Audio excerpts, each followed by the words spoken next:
नमस्कार, स्वागत है आप सभी का वीडियो गुरु में, जहां आज हम लोग डिस्कस करने वाले हैं हाइट एंड डिस्टेंस यानी कि ऊंचाई और दूरी। अब ये जो चैप्टर है ये बड़ा प्यारा सा चैप्टर है जो चलता है ट्रिग्नोमेट्री पर। ट्रिग्नोमेट्री का आप एप्लीकेशन समझ लीजिए और बहुत ही प्यारा चैप्टर है। इसका कॉन्सेप्ट बहुत अच्छे होते हैं। अगर आपका एक बार कॉन्सेप्ट क्लियर होगा तो इसके सवाल बिल्कुल ऐसे चुटकियों में लग जाते हैं। चलिए बात करते हैं आज इसी में कुछ सवालों की और देखिए कितने अच्छे अच्छे सवाल इसमें आते हैं। सबसे पहले सवाल की बात करें, बेसिक कॉन्सेप्ट की बात करें यहां पर, तो अगर मैं कहूं हाइट एंड डिस्टेंस है क्या। मान लीजिए कोई भी आप एक बिल्डिंग मान लेते हैं, इस तरीके का एक टावर आप मान लेते हैं और मान लेते हैं एक आदमी यहां पे खड़ा हुआ है। अब देखिए हाइट एंड डिस्टेंस में हम लोग ये मानते हैं कि आदमी की हाइट उस टावर को लेके बड़ी निग्लेजिबल है, यानी बहुत छोटी है। अब क्योंकि ये हाइट बहुत छोटी है या कम है, इस वजह से हम ये मान के चलते हैं कि अगर ये हाइट निग्लेजिबल है तो ये आदमी जहां से इसे देखेगा वो क्या हो जाएगा, आपका आंख पे के लेवल पर देखेगा और उसकी हाइट जमीन के लेवल पे रहेगी। मतलब आप ये समझ लो लेट कर देख रहा है, वो आदमी क्या कर रहा है, लेट कर देख रहा है जमीन पर, बिल्कुल जमीन की उससे, ठीक है, उसकी ना हाइट है ना कुछ। इस तरीके का ये कॉन्सेप्ट यहां पर चलता है। चलिए, तो अब यहां पे हमें क्या पता चला, एक टावर है, इस टावर की कुछ हाइट होगी, इसकी हाइट हमने मान ली h। एक टावर है जिसकी हाइट है h हमने मान लिया और एक आदमी यहां से इसे देख रहा है। अब ये कुछ दूरी पर है टावर से, इस टावर से ये कुछ दूरी पर है, इसको हमने डी मान लिया। दूरी जो टावर की है बेस से, वो इसको डी मान लिया। अब क्या है, ये आदमी यहां से खड़े होकर इसके टॉप को देखे। अगर ये आदमी यहां से खड़े होकर इसके टॉप को देखे तो क्या होगा, इस तरीके से एक लाइन जाएगी, इंक्लाइंड लाइन जाएगी। अब ये इंक्लाइंड लाइन जाएगी तो यहां पे कुछ एंगल बना रहा होगा, यहां पे ये कुछ एंगल बना रहा होगा। ये जो एंगल बनाएगा इसे हम लोग कहेंगे एंगल ऑफ एलिवेशन। ये जो एंगल बना रहा होगा इसे हम लोग क्या कहेंगे, एंगल ऑफ एलिवेशन, यानी जिस कोण से ऊपर की तरफ ये देख रहा होगा, उन्नयन कोण है ना। अच्छा, अब मान लो कि यहां पर ऊपर एक आदमी होता, ऊपर यहां पर एक आदमी खड़ा है और वो नीचे देख रहा है, या ऐसे मान लो ये आपके घर की छत है, आप नीचे से देख रहे हो, ऊपर से पापा देख रहे हैं। आप जा रहे हो खेलने, ऊपर से आप पापा देख रहे हैं, हाँ खेलने जा रहे हो, आप पापा को देख रहे हो कि कहीं पापा देख ना ले और वापस बुला ना ले, वही वाली स्थिति है, ठीक है। तो आप मान लो ऊपर से पापा देख रहे हैं और नीचे से आप देख रहे हो। जब आप नीचे से ऊपर की तरफ देखोगे पापा को तो क्या देखोगे, ऊपर ऐसे करके देखोगे तो एंगल ऑफ एलिवेशन। जबकि अगर आपके पापा आपको ऊपर से नीचे की तरफ देखेंगे, वो आप आके झुका के देखेंगे, ये आपका हो जाएगा एंगल ऑफ डिप्रेशन यानी अवनमन कोण, ठीक है। अब ये क्या करा जाएगा, जमीन के पैरेलल एक लाइन पर, जमीन के पैरेलल एक लाइन पर हम ये लाइन बनाएंगे ऊपर, और वहां से इस लाइन पर आपका क्या लिया जाएगा, कोण लिया जाएगा। इस लाइन को क्या बोलेंगे, इससे हम लोग बोलेंगे लाइन ऑफ साइट, यानी ये वो लाइन है जिससे आप देखा जा रहा है। तो जब नीचे से देखा जाता है तो ये क्या हो जाता है, एंगल ऑफ एलिवेशन, और जब ऊपर से देखा जाता है तो ये हो जाता है एंगल ऑफ डिप्रेशन। अब हमें पता है क्योंकि लाइन नीचे वाले के पैरेलल है तो ये एक दूसरे के ऑल्टरनेट एंगल्स हो गए, और अगर ये एक दूसरे के ऑल्टरनेट एंगल्स है तो ये क्या होना चाहिए, इक्वल होना चाहिए। अगर ये एक दूसरे के ऑल्टरनेट एंगल्स है तो ये क्या होने चाहिए, इक्वल होने चाहिए। तो हमें क्या पता चला, angle of depression and angle of elevation ये क्या होते हैं, इक्वल होते हैं। इक्वल क्यों होते हैं, क्योंकि ये ऑल्टरनेट एंगल्स हैं। क्लियर है बात। अच्छा, अगर मैं मान लो इसे एक सिंपल से फिगर की तरह देखूं, अगर मैं इसे सिंपल फिगर की तरह देखूं तो यहां पे आप देखिए क्योंकि ये हाइट और ये बेस है, ये क्या होंगे, परपेंडिकुलर होंगे एक दूसरे पर, तो एक राइट एंगल ट्राइंगल बन जाएगा। ये क्या बन जाएगा, एक राइट एंगल ट्राइंगल बन जाएगा। और हमें पता है कि अगर मुझे हाइट और डिस्टेंस के बीच में रिलेशन चाहिए, क्या चाहिए, हाइट और डिस्टेंस, यानी परपेंडिकुलर और बेस के बीच में रिलेशन चाहिए। परपेंडिकुलर और बेस के बीच में रिलेशन क्या होता है, h upon D. Perpendicular upon base के बीच में रिलेशन क्या होता है, tan का, यानी कि tan theta equal to height upon distance. तो यहां पे आप देखेंगे यूजुअली हम जो भी सवाल सॉल्व करेंगे वो किसकी मदद से करेंगे, tan थीटा की मदद से सॉल्व करेंगे। किसकी मदद से सॉल्व करेंगे, tan थीटा, क्योंकि ये क्या होगा, परपेंडिकुलर, ये बेस, यानी हाइट अपॉन डिस्टेंस। अच्छा, अब दूसरी बात है, यहां पर ये जो थीटा है या जो फाई है, ये थीटा है या जो फाई है, वो यूजुअली आपको 30 डिग्री, 45 डिग्री, 60 डिग्री दिया जाएगा, क्योंकि हमें हाइट और डिस्टेंस की वैल्यू निकालनी है। अगर मैं आपसे कह दूं tan थीटा की जो वैल्यू है वो 20 डिग्री है, थीटा की वैल्यू 20 डिग्री है। अब आप tan 20 की वैल्यू नहीं जानते, निकाल नहीं सकते। अच्छा, अब हम लोग क्या नहीं ले सकते यहां पर, हम 0 क्यों नहीं ले सकते, क्योंकि अगर हम 0 डिग्री लेंगे तो वैल्यू 0 हो जाएगी, 10 0 0, यानी ये एंगल इसी लाइन पे चल रहा है, ट्राइंगल बनेगा ही नहीं। अगर हम 90 डिग्री ले लेंगे तो 10 90 डिग्री की वैल्यू होती है इनफाइनाइट, इनफाइनाइट हो जाएगी, यानी आप ये कहोगे या फिर कि ये इस तरीके से जा रहा है। अगर ये इस तरीके से जा रहा है तो ये कभी मिलेंगे ही नहीं, अगर ये कभी मिलेंगे ही नहीं तो फिर से साइड बन ही नहीं पाएगी। तो यूजुअली यहां पे क्या दिया जाएगा, 30 डिग्री, 45 डिग्री और 60 डिग्री, यही 3 डिग्री की वैल्यूज पर आपका यूजुअली हाइट एंड डिस्टेंस पर सवाल आते हैं। अब इन पर सवाल किस तरीके से बनते हैं, पहले उसका कॉन्सेप्ट समझेंगे और अप्रोच समझेंगे, फिर देखेंगे सवाल कैसे बनते हैं। तो पहले अगर मैं बात करूं यूज ऑफ 10 एंड रेशियो, 10 और रेशियो का हम इस्तेमाल करेंगे, कैसे करेंगे उनको समझेंगे। मान लीजिए आपको एक राइट एंगल ट्राइंगल बन गया, नहीं ये आपका एक राइट एंगल ट्राइंगल है और मैंने आपसे कहा यहां पर जो एंगल है वो 30 डिग्री है, यानी ये जो एंगल है वो अगर 30 डिग्री है, अगर ये 30 डिग्री है तो हम यहां पे क्या कह सकते हैं कि ये 1 होगा। 30 डिग्री क्या होता है 1/√2, यानी ये परपेंडिकुलर, ये बेस परपेंडिकुलर 1 बेस √3, पाइथागोरस लगा दूंगा तो यहां पे क्या हो जाएगा, अंडर रूट में √3 का स्क्वायर 3 प्लस 1 का स्क्वायर 1, 3 प्लस 4 बाहर आ गया 2, 3 प्लस 1 4 हो गया, तो बाहर कितना आ गया 2। तो हमें क्या पता चला, ये हो गया 1, ये हो गया √3 और ये हो गया 2। तो अब मैं क्या कह सकता हूं कि यहां पर मैं परपेंडिकुलर बेस और हाइपोटेन्यूज का रेशियो निकाल सकता हूं। परपेंडिकुलर बेस और हाइपोटेन्यूज का रेशियो क्या हो जाएगा, जब 30 डिग्री होगा तो ये रेशियो हो जाएगा परपेंडिकुलर मतलब 1, अभी हमने देखा था, बेस मतलब √3 और हाइपोटेन्यूज मतलब 2। क्लियर है। अब मान लीजिए यहां पर 10 45 डिग्री होता, कितना होता 10 45 डिग्री होता, 10 45 का मतलब क्या होता है 1, ये हो गया 1/1, यानी परपेंडिकुलर भी 1 बेस भी 1, ये भी 1 ये भी 1, पाइथागोरस लगाएंगे तो रूट के अंदर 1 + 1, यानी वैल्यू हो गई √2, वैल्यू क्या आ गई √2।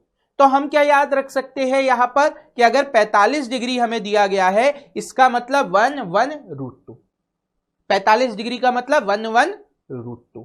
इसी तरीके से अगर मैं आपसे कहूं 60 डिग्री, तो 60 डिग्री के लिए √3, तो मैंने से माना √3/1, तो ये √3 ये 1, पाइथागोरस लगाऊंगा तो ये 2 हो जाएगा, सही है।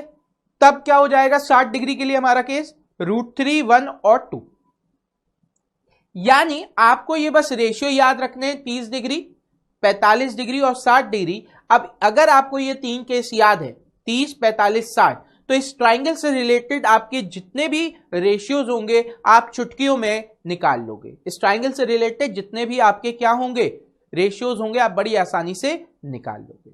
चलिए बढ़ते हैं, क्या सिर्फ एक सिंगल ट्राइंगल पे तो केस बनता नहीं है, बहुत सारे 2 ट्राइंगल्स कई बार एक साथ आ जाते हैं। तो अगर 2 ट्राइंगल एक साथ आ जाए तब हम इनको कैसे करेंगे, कॉम्बिनेशन ऑफ एंगल्स आ जाए।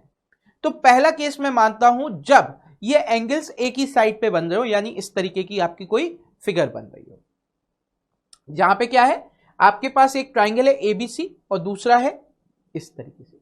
अब यहां पे अगर आपका कॉम्बिनेशन ऑफ एंगल्स बनेंगे, यानी एक एंगल इधर आएगा एक एंगल इधर आएगा। एक चीज याद रखना, जब भी आप बाहर से अंदर की तरफ बढ़ेंगे एंगल क्या होंगे, बढ़ते चले जाएंगे, एंगल क्या होगा बढ़ता चला जाएगा, यानी ये जितनी दूर जाएगा उतना छोटा एंगल होता जाएगा और जितना अंदर की तरफ आएगा बड़ा होता जाएगा। यानी अगर ये 30 है तो ये 45 हो सकता है, ये 45 है तो ये 60 हो सकता है, ये 30 है तो ये 60 भी हो सकता है। ऐसा नहीं हो सकता कि ये 60 हो और ये 45, ऐसा नहीं होगा। क्लियर। अब यहां पे कॉम्बिनेशन बनेगा, तो पहला कॉम्बिनेशन क्या बन सकता है, पहला कॉम्बिनेशन बन सकता है 30 डिग्री और 45 डिग्री। किसका बन सकता है 30 डिग्री और 45 डिग्री। अगर ये 30 डिग्री है ये आपका 45 डिग्री होगा। अभी हमने पढ़ा 45 डिग्री का मतलब क्या होता है, 45 डिग्री का मतलब होता है 1 1 √2, ठीक है 1 1 और √2। जबकि आपका 30 डिग्री का केस में क्या हो जाता है, 30 डिग्री के केस में हो जाता है ये 1 ये पूरा √3 ये पूरा √3, सही है। अगर ये पूरा √3 है, क्या बी डी पूरा √3 है, तो इतनी लंबाई कितनी होगी √3 से 1 कम, ये पूरा √3 है, तो ये लंबाई कितनी हो जाएगी √3 - 1। पूरा √3 था, ये 1 था, √3 - 1, और ये 1 1 सेम ही दिख रहा है, तो ये आपका कितना हो जाएगा 2। तो ये ट्राइंगल के कॉम्बिनेशन बन गए, इस ट्राइंगल के भी कॉम्बिनेशन बन गए कि अगर ये 30 डिग्री है, ये 45 डिग्री है, इसका मतलब ये 1 होगा, ये 1 होगा, ये √3 - 1 हो जाएगा, और यहां पे आपका कितना आ रहा था √2, और ये आपका 2 हो जाएगा। सही है, तो अब इसकी साइज आप याद रख सकते हैं। मेनली हमें कौन कौन सी ये रखनी है, 1 1 √3 - 1। ये हाइपोटेन्यूज वाला केस बहुत कम आता है, ठीक है। तो हमारे पास AB, BC और CD का रेशियो आ गया। इसी तरीके से आपका दूसरा कॉम्बिनेशन यह बन सकता है 45 60। ये 45 है, ये 60 है। पहले अंदर वाले को लेकर चलते हैं। 60 डिग्री का मतलब होता है ये √3, ये 1 और ये 2। अब आपको पता है क्या कि tan 45 का मतलब होता है 1 और 1, मतलब जो इसकी लंबाई है वही लंबाई पूरे इसकी होनी चाहिए। tan 45 का मतलब क्या है, जो ये है वही ये होना चाहिए। 1 1 का मतलब, तो आपको पता चल गया इस पूरे की लंबाई भी √3 होगी, इस पूरे की लंबाई भी √3 होगी। तो इतनी लंबाई कितनी हो जाएगी √3 - 1। इसकी लंबाई फिर क्या हो जाएगी √3 - 1, और यहां पे आपका क्या आ जाएगा, अगर ये पूरा √3, ये √3 आप स्क्वायर करोगे तो आपके पास आ जाएगा 3√2। आप स्क्वायर करोगे तो आपके पास कितना आ जाएगा, सॉरी √6 आ जाएगा, सॉरी √3 × √2 आ जाएगा, यानी √6 हो जाएगा। ये √3 × √2 हो जाएगा, तो √6 आ जाएगा यहां पर। क्लियर है। तो अगर ये केस आपका 45 और 60 का है, तो आपको क्या पता चला, ये √3 होगा, ये 1 होगा, और ये √3 - 1 होगा। तो ये क्या आ गया, ये √3 है, ये आपका 1 है, और ये √3 - 1 है। आप यहां पे इतना याद रख सकते हो अगर आप चाहो, क्या कि यहां पर अगर आपका 45 डिग्री वाला केस है, किसका केस है 45 डिग्री वाला केस है, तो आपको बस इतना याद रखना है कि ये वाला हिस्सा 1 होगा, ये वाला हिस्सा √3 - 1 होगा, चाहे कुछ हो जाए। अगर 45 डिग्री का कोई भी केस आ रहा है, ये 1 होगा, ये √3 - 1 होगा।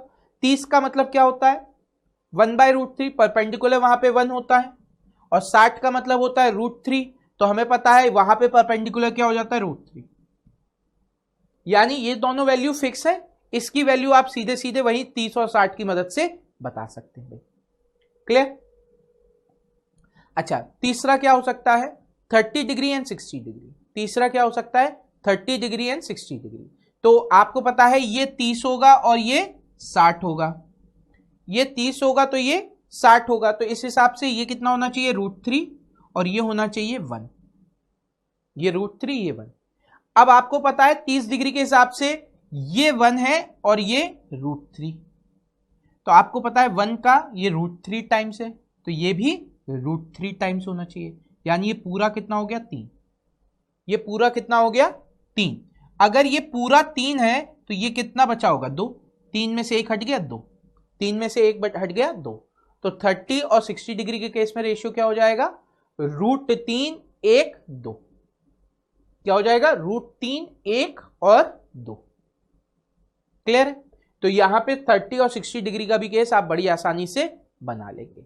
अच्छा, और क्या कॉम्बिनेशन हो सकता है यहां पे, और अब आपके मन में आएगा कॉम्बिनेशन एक ये हो सकता है कि ये 60 ये 30 कभी नहीं बनेगा। मैंने अभी आपको क्या बताया, हमेशा अंदर की तरफ बड़ा एंगल आएगा और बाहर की तरफ छोटा एंगल आएगा, तो ये 30 और 60 होगा, कभी ये 30 और 60 नहीं हो सकता।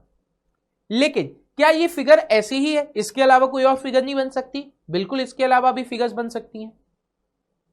अगली फिगर की तरफ बढ़ते हैं। चलिए, तो 45 और 60 डिग्री है, तो ये आपने मान लिया ये 45 है, ये 60 है, ये 45 है, ये 60 है। 45 का मतलब क्या हो गया, ये 1 ये 1, और 60 का मतलब हो गया ये √3 है, ये 1 है। तो अब आपके दिमाग में क्या बात आया कि अगर ये √3 है तो इसके भी √3 होना चाहिए। अगर ये √3 हो गया तो ये भी √3 हो जाएगा। जब आपने इसको पाइथागोरस लगाया, ये क्या हो जाएगा √6, √2 × √3, और ये कितना होता है, ये आपका 2 होता है। तो अब रेशियो कितना हो गया आपका √6 √3 √3 1 2। सही है, इस तरीके से आपका ये रेशियो आ गया। आगे बात करें, अगर 30 डिग्री और 60 डिग्री हो रहा है, 30 डिग्री और 60 डिग्री का मतलब है ये 30 ये 60, ये 30 ये 60। तो अगर मुझे पता है 30 डिग्री के हिसाब से ये 1, ये √3 और ये 2 है, 60 डिग्री के हिसाब से ये √3 ये 1 और ये 2 है। अब मुझे पता है हाइट सेम होनी चाहिए, यानी इसमें √3 का मल्टीप्लाई, इसमें √3 का मल्टीप्लाई, इसमें √3 का मल्टीप्लाई, यानी अब जो हमारे पास वैल्यू आ गई वो कितनी आ गई, ये 30 था, ये 60 था, ये √3 आया था, ये 1 आया था, ये 2 आया था। अगर ये √3 है तो ये √3 का इंटू √3 यानी 3, और ये कितना हो जाएगा 2√3। तो अब यहां पे अगर 30 और 60 डिग्री है तो हमारे पास वैल्यू क्या हो जाएगी, ये 2√3, ये 3, ये √3, ये 1 और ये 2। सही है। चलो अगर यहां पे और अलग केस आ जाए, यानी 45 डिग्री वाला केस आ जाए, 45 डिग्री वाले केस का मतलब क्या हो गया, ये 45 ये 45, ठीक है। 45 डिग्री का मतलब क्या हो गया, ये 45 है ये 45 है। अगर ये 45 है तो ये क्या हो गया 1, ये भी 1, ये 1 है तो ये भी 1, ये √2 ये √2। सही, दोनों जगह का 45 डिग्री है, आप इजीली उसको कर सकते हैं।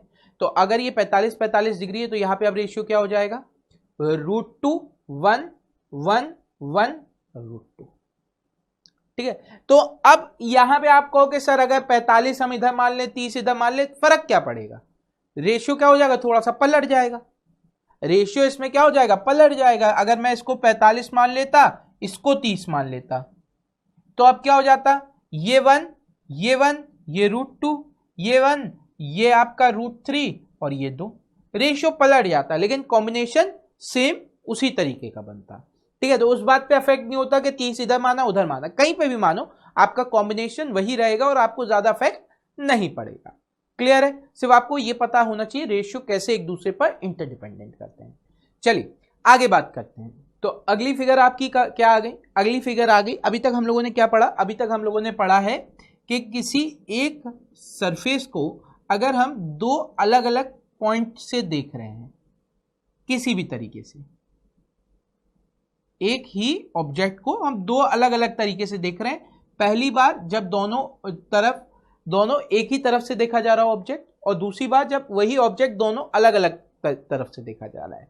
इस बार हम क्या पढ़ेंगे, इसमें हम लोग पढ़ेंगे कि एक ही हाइट के दो ऑब्जेक्ट हैं, एक ही हाइट के दो ऑब्जेक्ट हैं जिसे किसी एक पॉइंट से देखा जा रहा है, जिसे किसी एक पॉइंट से देखा जा रहा है, तब ये फिगर किस तरीके से बनेगी या इसमें कॉम्बिनेशन कैसा लगेगा। अब मैं अगर बात करूं आपके सामने 30 डिग्री और 45 डिग्री, पहला कॉम्बिनेशन हमने क्या लगाया 30 डिग्री और 45 डिग्री, तो हमें पता चला ये 30 डिग्री मान लिया, ये 45 डिग्री मान लिया, ये 30 डिग्री मान लिया, ये 45 डिग्री मान लिया। अब हमें क्या पता है, अगर ये 30 डिग्री है तो ये आपका 1, ये √3 और ये 2, अगर ऐसा है तो ये भी 1, ये भी 1 और ये √2। सही है, तो हमारे पास केस क्या बन जाएगा, AC 1 है, CE √3 है, ED आपका 1 है और BD आपका 1 है। ये कॉम्बिनेशन हो गया हमारा। चलिए, तो बड़ी आसानी से आप इसे सेट कर लेंगे। अब मुझे नहीं लगता इस तरीके में आपको सेट करने में कोई भी दिक्कत आनी चाहिए। अगर 45 और 60 डिग्री है, 45 और 60 डिग्री है, तब कॉम्बिनेशन क्या चलेगा, 45 है 60। अब देखो 60 डिग्री का मतलब आपको पता है ये √3 और ये 1। अब आपको पता है अगर हाइट सेम है तो ये √3 होना चाहिए। 45 कहता है ये दोनों बराबर है, 45 क्या कहता है ये दोनों बराबर है, तो ये √3 होना चाहिए। अगर ये √3 ये √3 तो ये कितना होना चाहिए, √6। ये कितना होना चाहिए, √6, और ये आपका कितना हो जाना चाहिए, 2।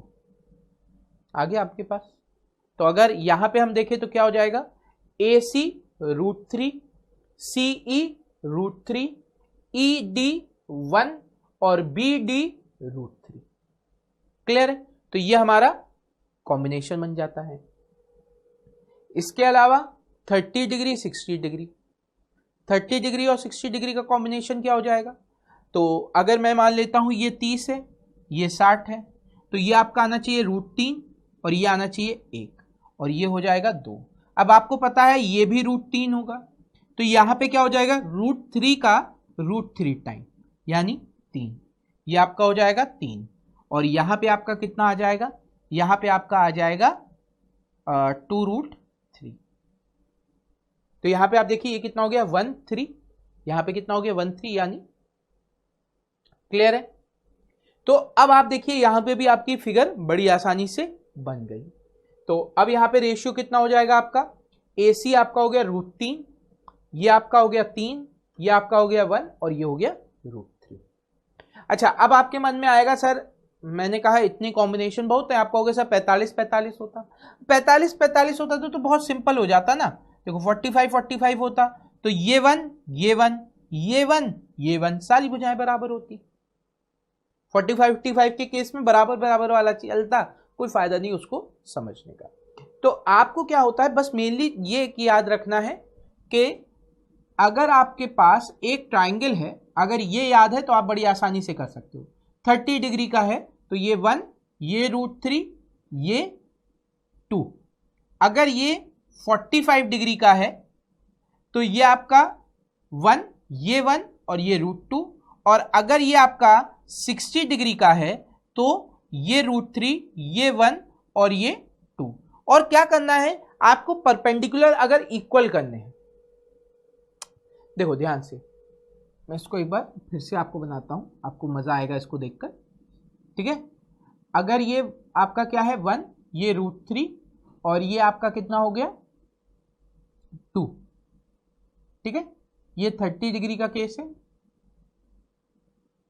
ये 45 डिग्री का केस है, ये आपका कितना हो जाएगा 1 1 √2। ये आपका 60 डिग्री का केस है, ये √3 ये 1 और ये 2। अब देखो आपको यहाँ पे एक सिंपल सा कॉन्सेप्ट बता रहा हूं, आपको मजा आएगा उसको देखकर कि आपको पता है परपेंडिकुलर हर जगह सेम है, परपेंडिकुलर हर जगह सेम है। तो आपने कहा अगर ये √3 होता तो ये √3 हो जाएगा, ये आपका √6 हो जाएगा, ठीक है। अगर ये √3 है तो ये आपका 3 हो जाएगा और ये 2√3 हो जाएगा। अगर आप इसको याद कर लेते हैं इन फिगर्स को कि √3 1 2 √3 √3 √6 √3 3 2 √3, तो आपका कोई भी कॉम्बिनेशन अगर आएगा आप बड़ी आसानी से बना लोगे। अब कोई भी कॉम्बिनेशन आएगा, आप मान लो आपके पास ये 30 और 60 का आ रहा है, तो आपको पता है ये √3 है ये √3 है ये 3 है ये 1 है, खत्म कहानी। तो यहां पे आपकी कॉम्बिनेशंस आप बहुत आसानी से कर सकते हो अगर ये 3 फिगर आप याद करके रखते हो, ठीक है। चलो, तो आज हम लोगों ने पढ़ा हाइट एंड डिस्टेंस में जो आपके बेसिक कॉन्सेप्ट चलते हैं ट्राइंगल्स के साथ। अब अगले सेशन में हम लोग पढ़ेंगे कि कैसे इन्हें अप्लाई करेंगे आप सवालों में, कैसे इनकी मदद से आप सवालों को आसानी से कर सकते हैं और क्या क्या अप्रोचेस लगती हैं और क्या कॉन्सेप्ट आते हैं, कैसे सवाल हैं जो रिपीटेडली एग्जाम में पूछे जाते हैं, कौन कौन से सवालों के डायरेक्ट थ्योरम आप याद करके मतलब डायरेक्ट आंसर याद रख सकते हैं, वो एज इट इज लग जाता है, अप्लाई वैसा ही होता है, फॉर्मूले के सवाल तरीके से कौन कौन से सवाल आते हैं। पर अभी के लिए बस इतना ही। अगर आज का सेशन आपको पसंद आया हो तो वीडियो गुरु के बारे में जरूर अपने दोस्तों को बताएं ताकि ज्यादा से ज्यादा लोग हमारे साथ जुड़ सके। पर अभी के लिए हमें दीजिए इजाजत। Thank you everyone, have a great day and enjoy yourself.